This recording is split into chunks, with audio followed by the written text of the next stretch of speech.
And one more thing, I have to remember to share my slideshow. Where's the share? Share screen.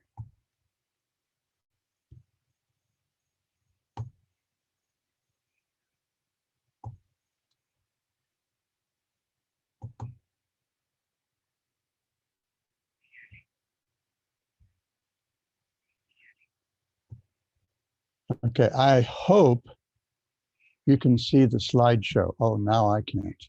The heck.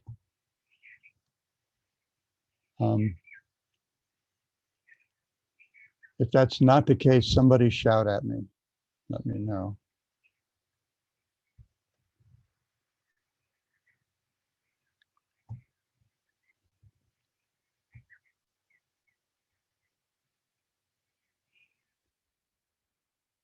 Okay. Cool. Okay. I guess we're good to go then. Thank you. Om Ajnanatirandhasya Jnananjana Shalakaya Chakshuram Militam Yena Tasmai Shri Gurave Namaha. Shri Chaitanya Manobhishtam Stapitam Yena Bhutale Swayam Rupa Kadamiham Dadati Swapadantikam Vancha Kalpatarubhyascha Kripa Sandhobhya Evacha Patitanam Pavanebhyo Vaishnavebhyo Namo Namaha.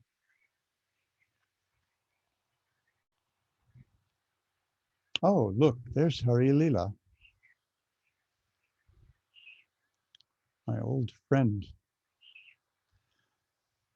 Okay, so today we will have a brief introduction to the third of the four Vaiṣṇava Sampradāyas, the four schools of Bhakti, as I've styled them. And today the Sampradāya we'll discuss the Sampradāya coming from Laksmi, the goddess of fortune.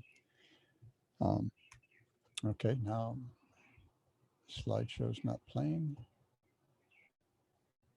Try that again. Okay, it's supposed to. There we go. So the Laksmi Sampradāya is also generally known as the Sri Sampradāya, probably more widely known as the Sri Sampradāya, perhaps because it's easier to say, I don't know. And also known as the Ramanuja Acharya, because the Sampradāyas may also be referred to in terms of their primary acharya, kind of foundational, more or less modern foundational acharya. And that acharya is, of course, Ramanuja Acharya. We'll talk a little bit about him. Nice name, Ramanuja. He's the younger brother. He's named after the younger brother of Rama. He could also be named after the younger brother of Krishna. No, actually, yeah, no, he could also be named after the younger brother of Balabhadra, Balaram. So it could be either Lakshman or Krishna, because Krishna can be called Ramanuja as well. He's the younger brother. He was born following Baladev. His Vedanta commentary is called the Sri Bhashya. The Sri Bhashya is something that he composed over a number of years after he became a priest at the Ranganath Swami temple in Sri Rangam. And the Tattva, the philosophy taught by Ramanuja Acharya and all the teachers of the Sri Vaiṣṇava Sampradāya is called Viistadaita-vada. I have specific monism. I like qualified monism because it's a non-dualism, but not the same kind of non-dualism that we see in the Kevala-dvaita vada of Sri Shankaracharya. And we'll see how that kind of came up and created a little drama early in his life. So this qualified non-dualism. non-dualism is actually, in a sense, what we learn from Srimad Bhagavatam, of course. We find that especially in the second canto. Over much of the last year here at the temple in Honolulu, we've been discussing the second canto. We're in the third canto now, into the just beginning the 6th chapter of the third canto. But what we find in the second canto, the first, we remember hearing that the first and second cantos of the Bhagavatam are compared to Krishna's lotus feet. And so we get the basic understanding of what we're going to learn from the Bhagavatam, what we're, what ways, in what ways the Bhagavatam is meant to change our hearts. I was listening to one devotee recently, recommended to me by Padmanabha Maharaj.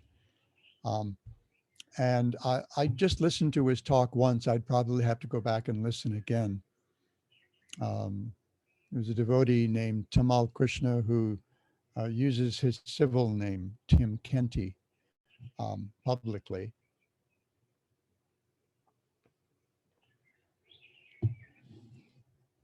And, excuse me, he made a point that resonated with me particularly strongly. And that is that what we're doing when we're engaging in bhakti, and when we're, especially when we're engaging in hearing Hari Katha, it's not just, kind of information collecting. It's not like, we take notes and then we have to study them again in the next 24 hours and kind of like, fill in the blanks and things like that we might have missed, and then study it again a week before the final exam or something like that. But instead, as Tamal Krishna pointed out, this is supposed to be an alchemical exercise, a transformative exercise. It's meant to transform our hearts. So what some of the ways in which our hearts are meant to be transformed, we see in the second canto, is that there is what we find in the first canto, just mentioned, that the Bhagavat teaches Advaya Jnana Tattva, an understanding of the oneness of everything.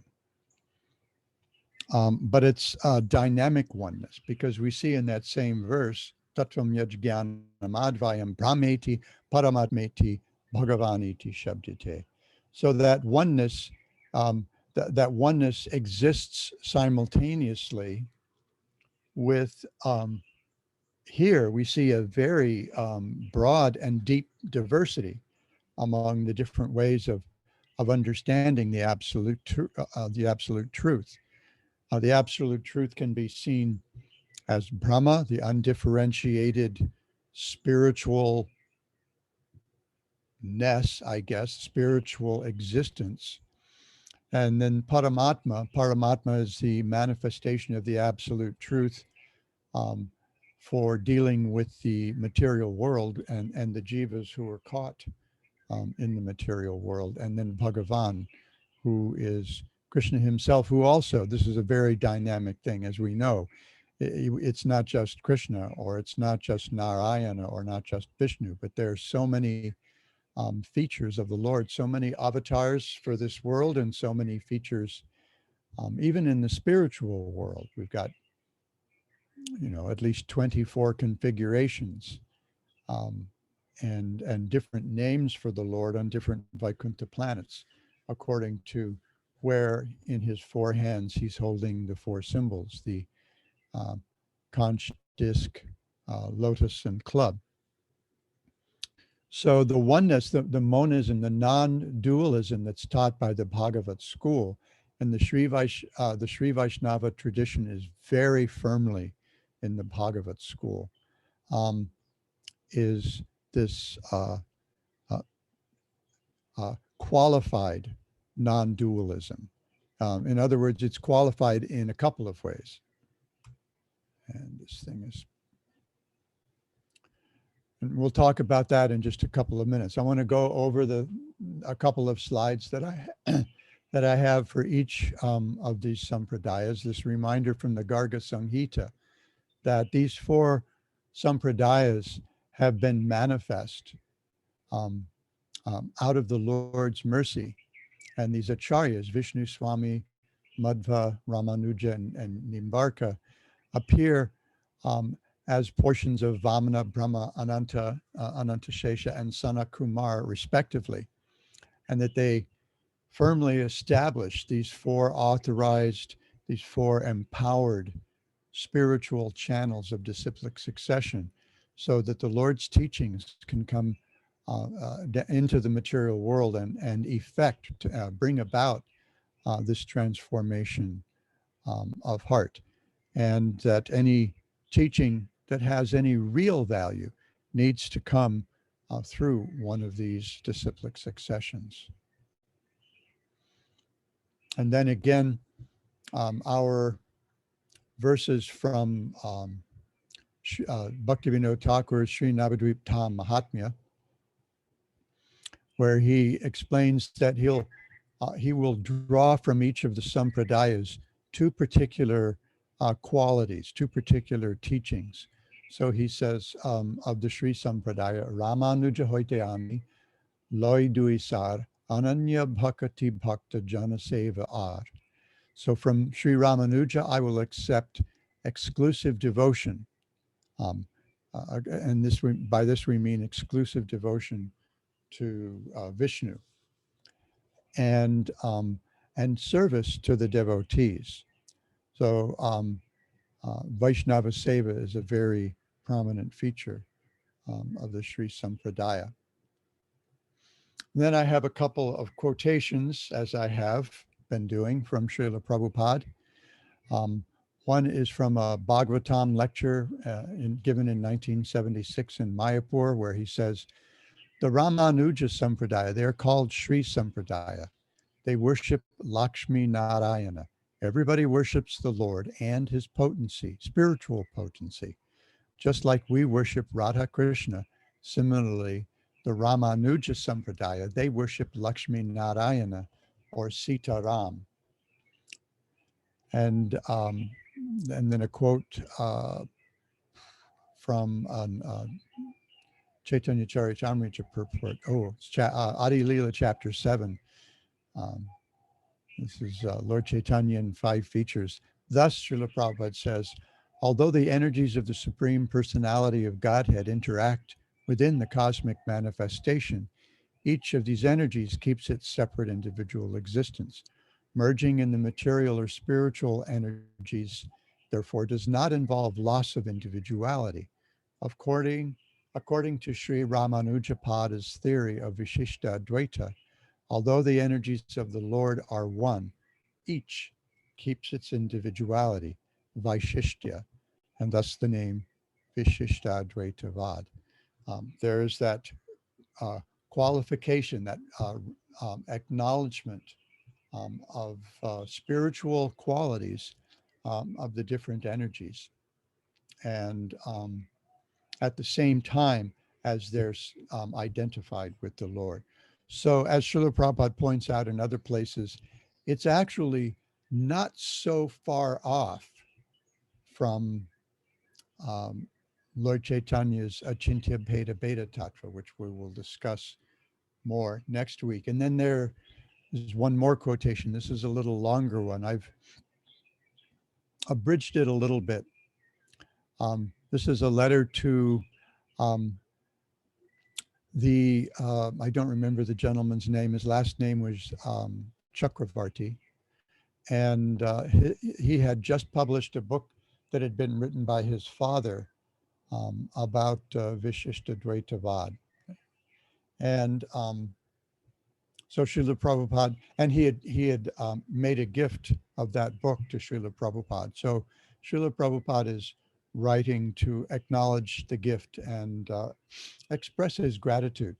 So he says, we Gaudiya Vaiṣṇava follow Sri Ramanuja's philosophy almost in the same manner.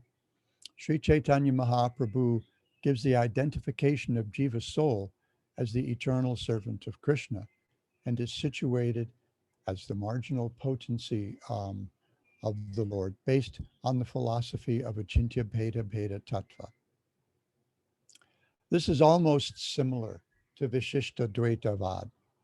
Vaiṣṇava philosophy is now being pushed all over the world under the Hare Krishna movement, and we feel Sripad Ramanuja a great support for the Vaiṣṇava philosophical understanding. To the Jiva, Brahma identification is one part of Achintya Bheda Bheda Tattva. As spirit soul, or identical Brahma, or Jiva Brahma, it is identical with the Supreme Brahma or the Param Brahma. In this sense, Jiva's soul is abheda, or non-different from the Param Brahma. But on account of the Param Brahma being the supreme, the biggest, the identical Brahma or Jiva Brahma being very minute, it is different from the Param Brahma. So we saw this also last week in Vishnu Swami's presentation of Vaiṣṇava teachings, that the same thing, although the Jiva is one in quality with the Lord is the complete whole and the Jiva is a small part. And so that's the distinction. So the distinction in Vishishta-dvaita is one of quantity rather than quality. They're both Brahma. Because it is appreciated simultaneously, which is very difficult to comprehend by the common man. Oh dear.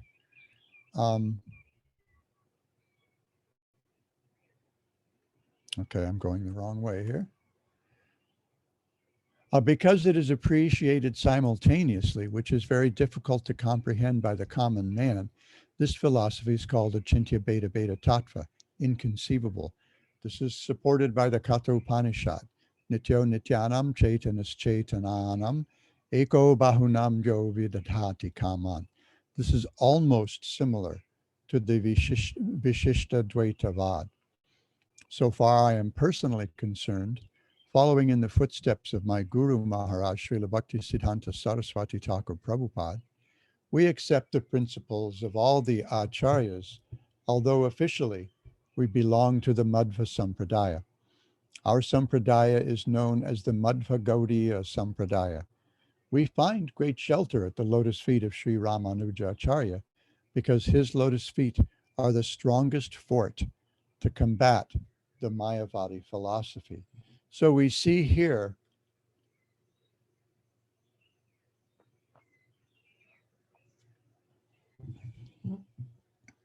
in full display that the broad approach of the Gaudiya Vaishnavas, especially following Bhaktivinoda Thakur's Navadvip Dham Mahatmya, where we see a kinship among all four of these schools of bhakti. The distinctions are there, but they're not like great canyons. It's not like there's a grand canyon between, or in language that I often use when I'm talking about unity in diversity, a high wall covered with, topped with broken glass and razor wire, so that we can never mingle with each other. In fact, we'll see, especially next week, how how the Gaudiya Sampradāya is nourished by ideas from all these other Sampradāyas. And although, as happens, we saw this in the other Sampradāyas as well, after the foundational Acharya, other subgroups developed among, in those Sampradāyas. And we'll see that here with the Sri Sampradāya as well. But we see this broad-minded, a very open-hearted approach that Srila Prabhupada he deals very inclusively with this gentleman, although he comes from a different tradition and has a little bit different understanding of the absolute truth. So Srila Prabhupada, wants to point out, wants to underscore the similarities between our two schools of bhakti. So their tattva, as I've said, is Viistadaita-vada, or qualified non-dualism. So essentially, boiled down, what that means is the way that Ramanujacharya presented it is that Brahman is the supreme person. We're talking about this non-dual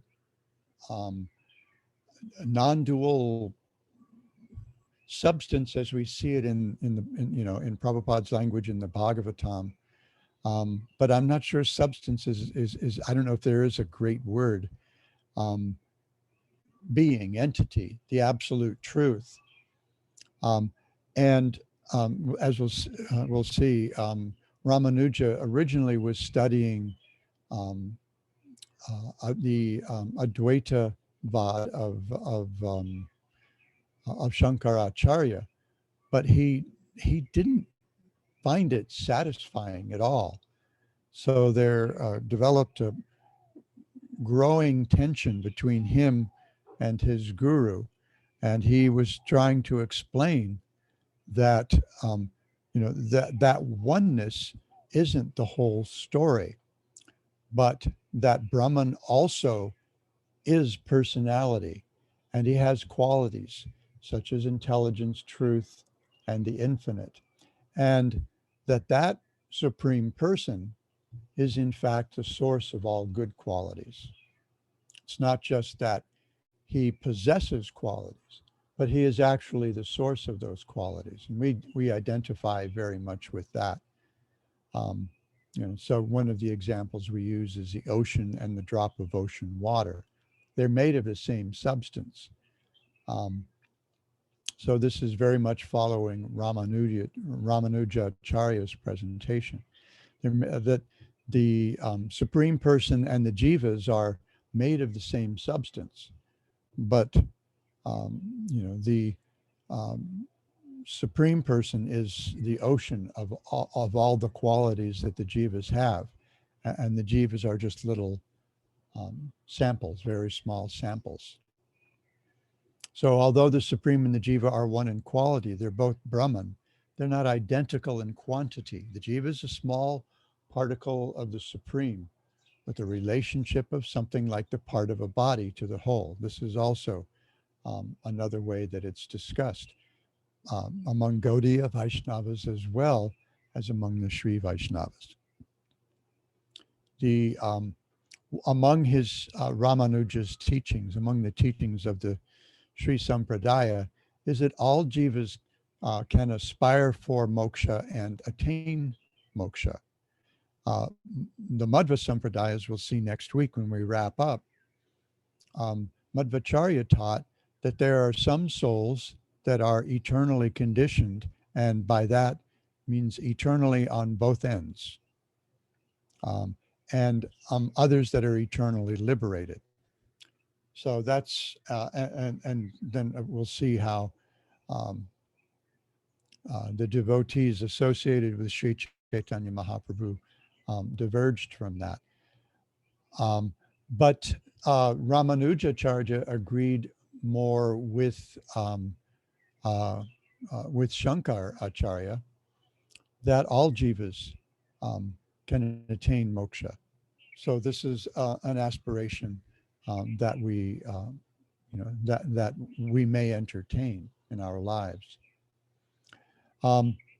And the Sri Sampradāya teaches that we can attain moksha through the practices of bhakti. Oh, I should have had I don't think I can do it there. The editor in me just now caught the rushed presenter error. There's no punctuation there. So the Sri Sampradāya practices Vaidhi Bhakti, and more prominently, they see Sharanapati, and we've discussed this before when we examined the 6 angas of Saranagati, that the Sri Vaiṣṇavas, there for one group of the Sri Vaiṣṇavas, Sharanapati or Saranagati is the essence of their practice. And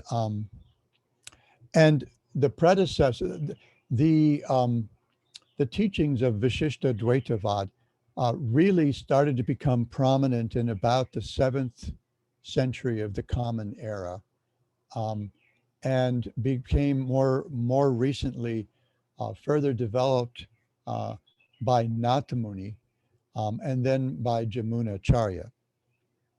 But it's something that historically they're able to trace a very strong presence, at least back to the 7th century of the Common Era.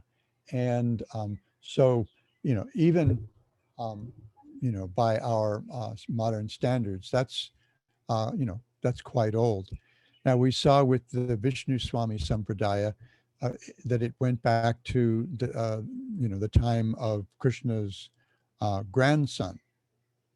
So about 5,000 years that it could be traced by some accounts, by some traditional accounts, although there were 3 Vishnu Swamis in that Sampradāya.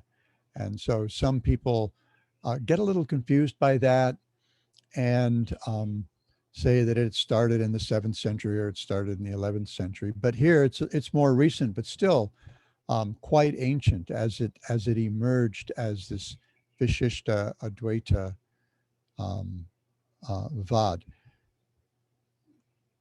Okay. And also, before Ramanuja Acharya, and this was a huge influence on Sri Vaishnavism, there were these 12 teachers.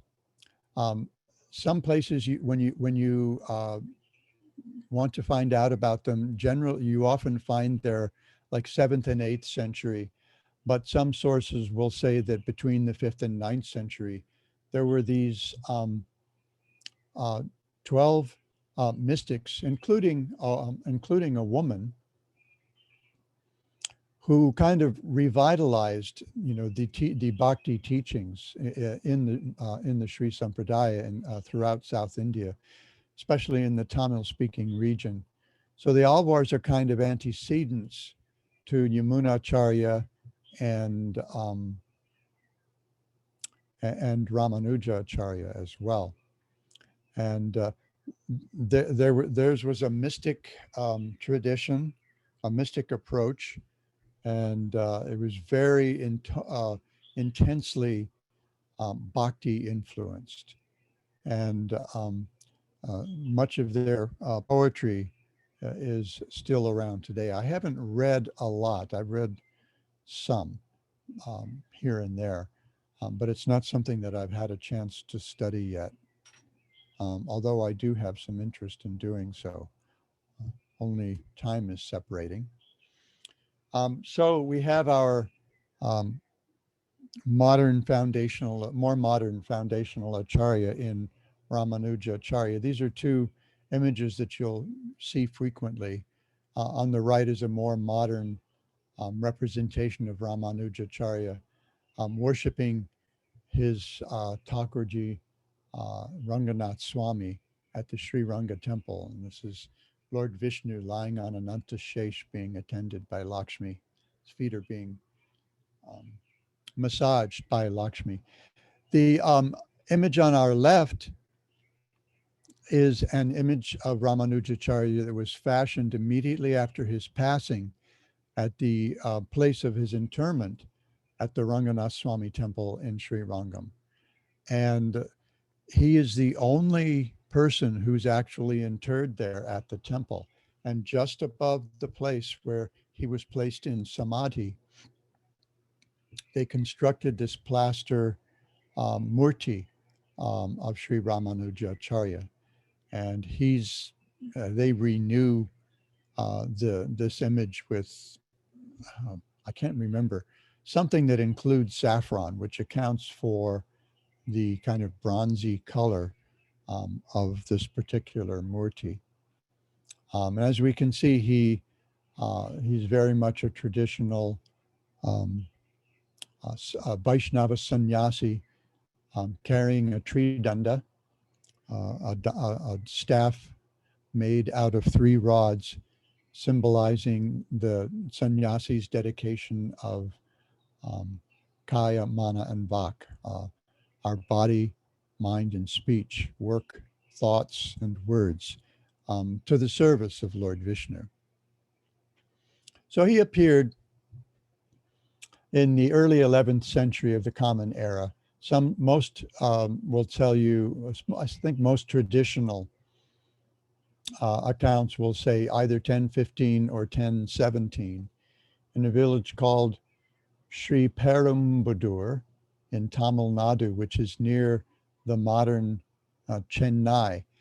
And he disappeared in 1137.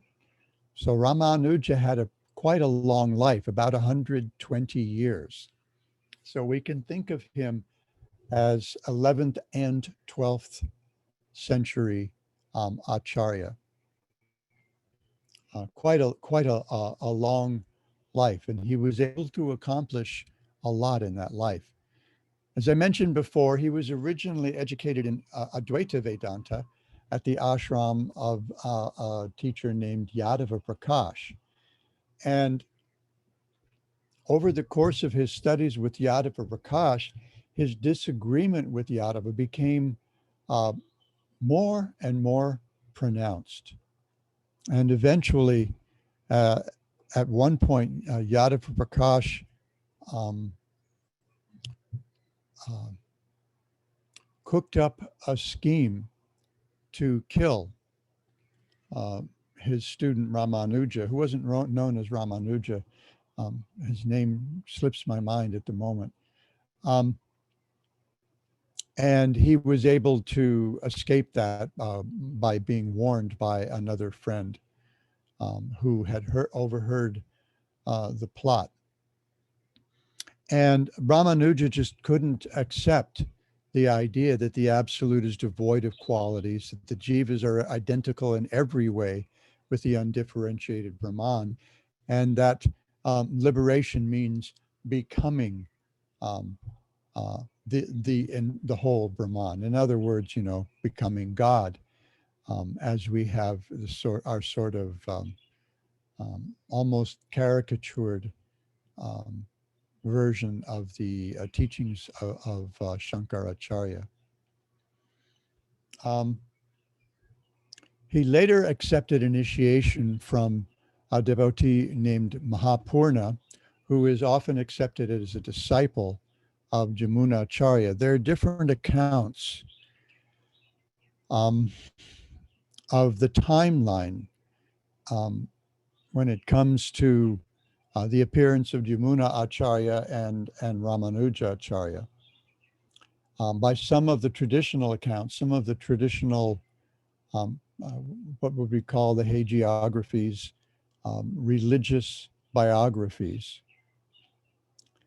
There are some accounts that say that Mahapurna came to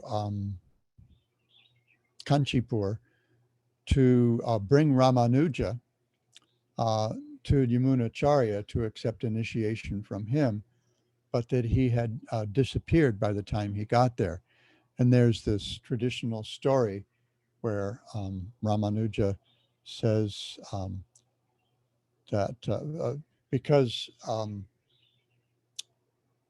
Yamunacharya's left hand is relaxed, but his right hand is clenched in a fist.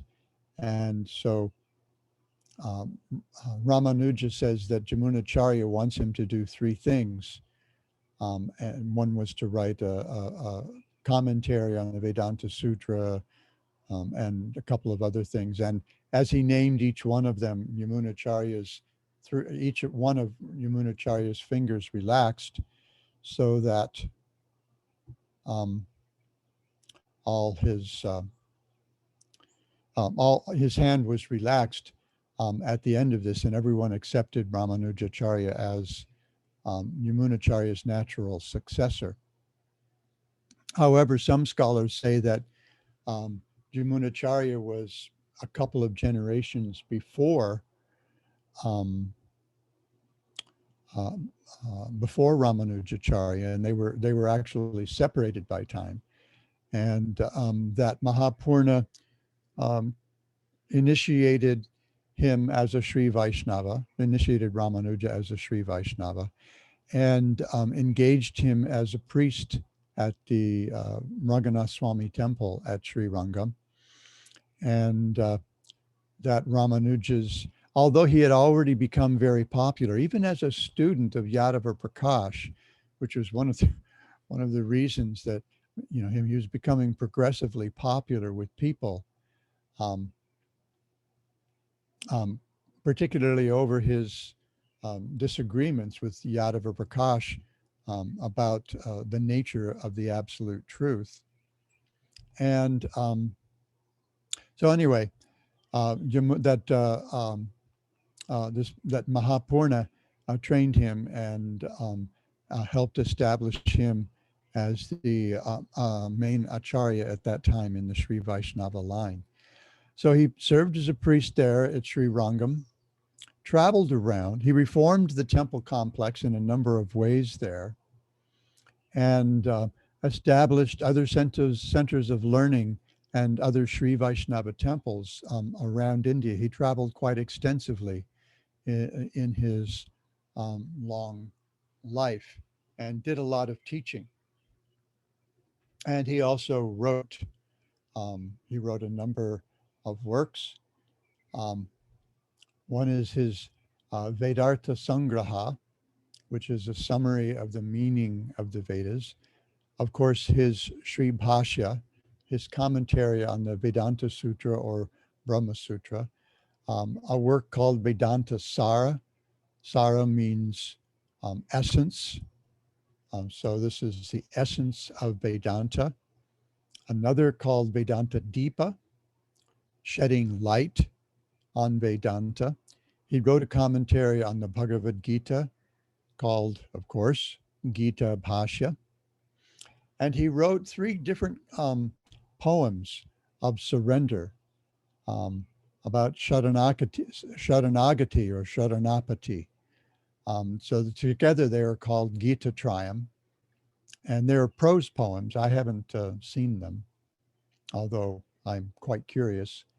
One was called Sharanagati Gadya, the large poem of surrender, and then Sri Ranga Gadya, a smaller poem of surrender to Sri Ranganath, the deity he worshipped there in Ranga Kshetra. And then Vaikuntha Gadya, a poem of contemplation on Vaikuntha. And then he wrote another book called Nitya. And I haven't been able to find out if that is indeed the complete title of this work, but it was a manual of daily worship, so that would be like Nitya Achar, Nitya Sadachar. The Sri Vaishnavas being Vaidhi Bhaktas, and whose goal, their idea of moksha is attainment of Vaikuntha Loka, association with Lord Narayan in Vaikuntha Loka. So they're very big on ritual. The agamas, the Sri Vaishnavas are great teachers of the Vaishnava agamas, all the different rituals involved in worshiping the Lord. So they're big on mantras and mudras and all sorts of things. I have a friend who is a disciple of Srila Prabhupada's, but who at Srila Prabhupada's suggestion also went to study Vaishnava ritual with the Sri Vaishnavas in Rangakshetra, and actually took initiation.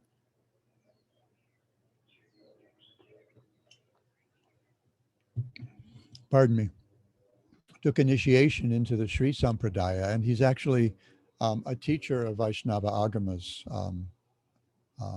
to devotees, both Gaudiya Vaishnavas and Sri Vaishnavas around the world. He's been, I guess, doing a lot of teaching, online. And his name is Gaura-Keshava, and he splits his year between Maui here living on Maui here in Hawaii. I think he lives in Kihei, and Sri Ranga. And he's quite an interesting devotee. He's really smart, and really interesting to get into a debate with. And because he has an encyclopedic knowledge of Sri Vaishnava and Gaudiya Vaishnava texts, and he thinks really fast, and it can be quite an experience to get into a discussion with him, because he's also a little competitive. He's a bit of a showman. He's led deity installations for Gaudiya Vaishnavas all over the world, and sometimes there'll be celebrations that go on over many days with all kinds of rituals that are meant to create very deep samskaras in the hearts of those in attendance. So they're very big on ritual, the Sri Vaishnavas. Now, since Ramanujacharya, there have, as I mentioned, developed a couple of different schools of thought. And broadly, they're the Tenkalai and Vadakalai, or Southern and Northern. Oh, there's another typo.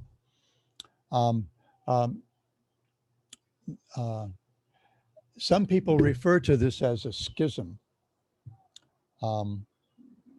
But it's just how things developed, and they developed very soon after Ramanujacharya's disappearance. So the Tenkalai, or Southern, is a more Tamil tradition, more Bhakti oriented, whereas the Vadakalai, or Northern, typos all over the place, is more Sanskritic, more Vedic oriented.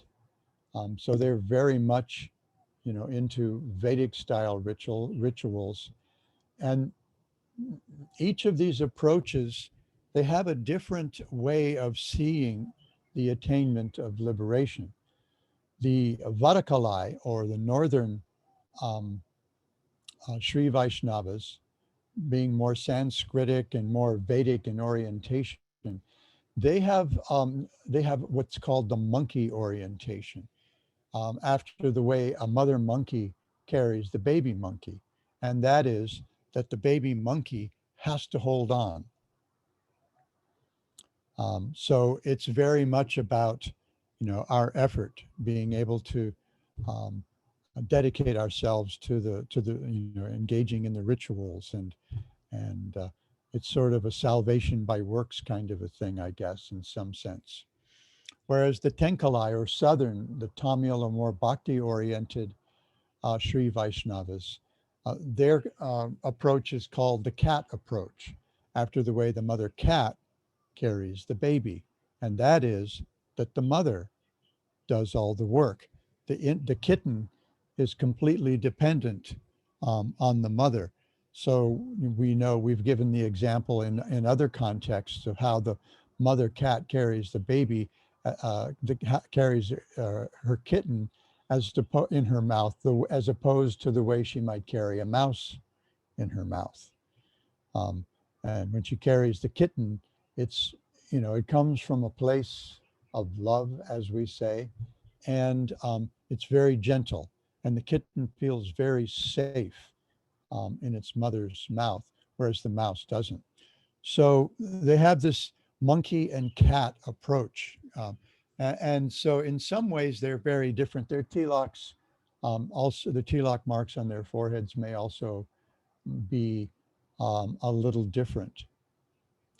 Still, as far as I can understand, they respect each other. There's not, I don't think there's the kind of Kurukshetra war mentality between them that we sometimes see among Gaudiya Vaishnavas, although there may be groups, that are very much set on being the right group.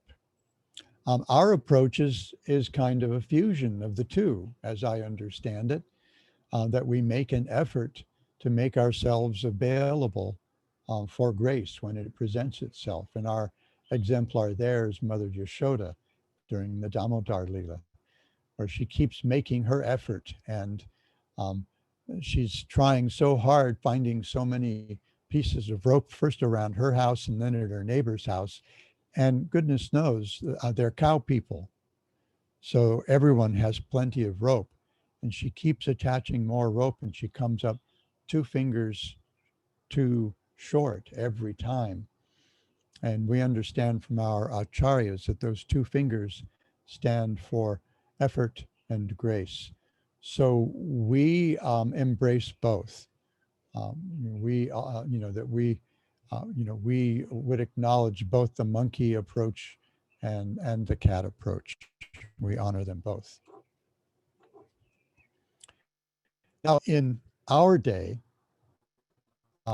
the leader of the Tenkalai Sri Vaishnavas, the southern Sri Vaishnavas, so that would be in Sri Ranga in Tamil Nadu,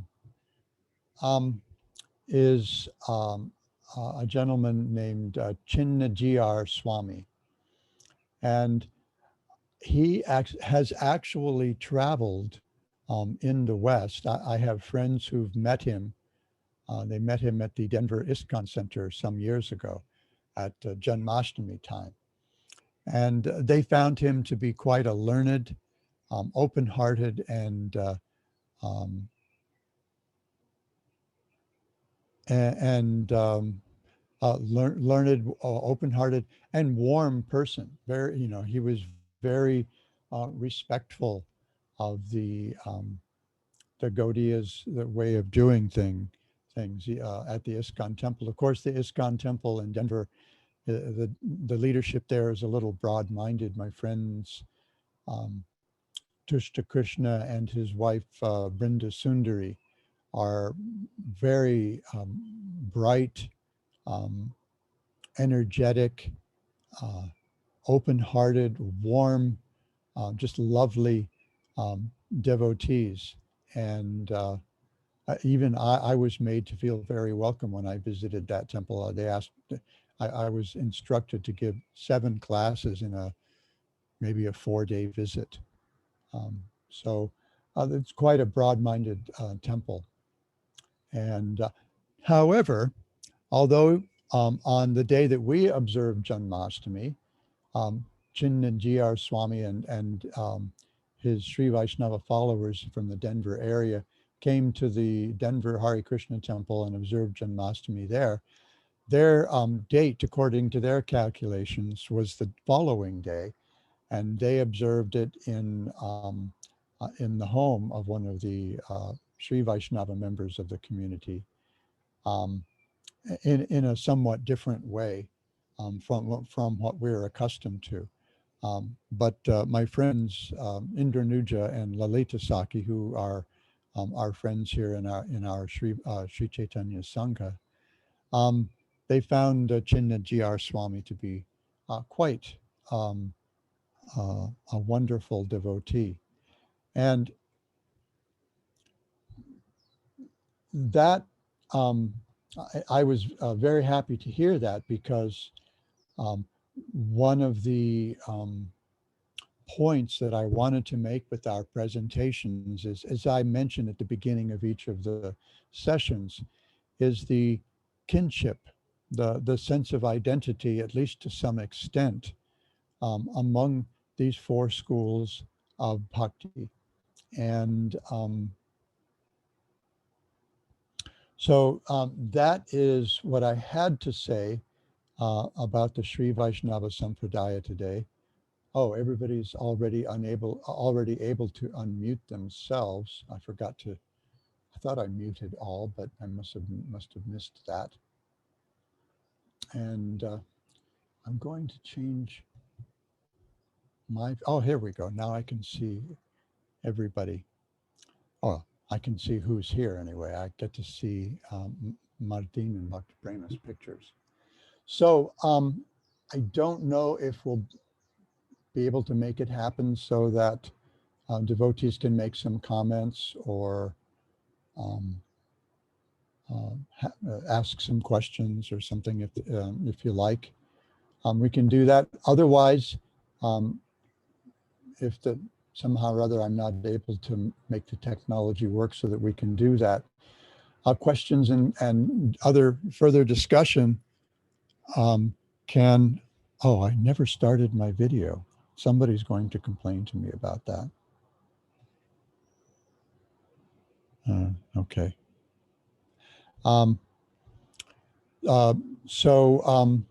Anyway, we can do it on the, oh, there's Krishna Chaitanya as well. Hari Leela, you going to give me a wave, give me a smile?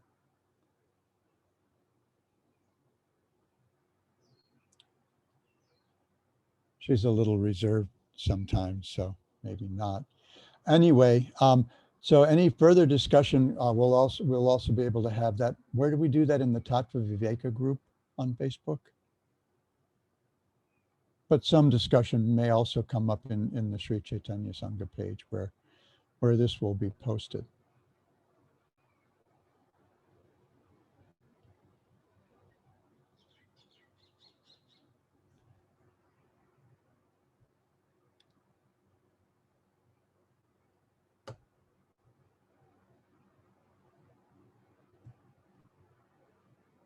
I'm supposed to mute original audio or unmute original audio? I can't remember. Okay, if there's no discussion today, we can adjourn for now, and I'll see you here again next Tuesday. Thank you all so much for your wonderful company. Hare Krishna. Sripad Bhakti Abhayashram Maharaj ki jai. Gaur Bhakta Vrinda ki jai. Sri Chaitanya Sangha ki jai.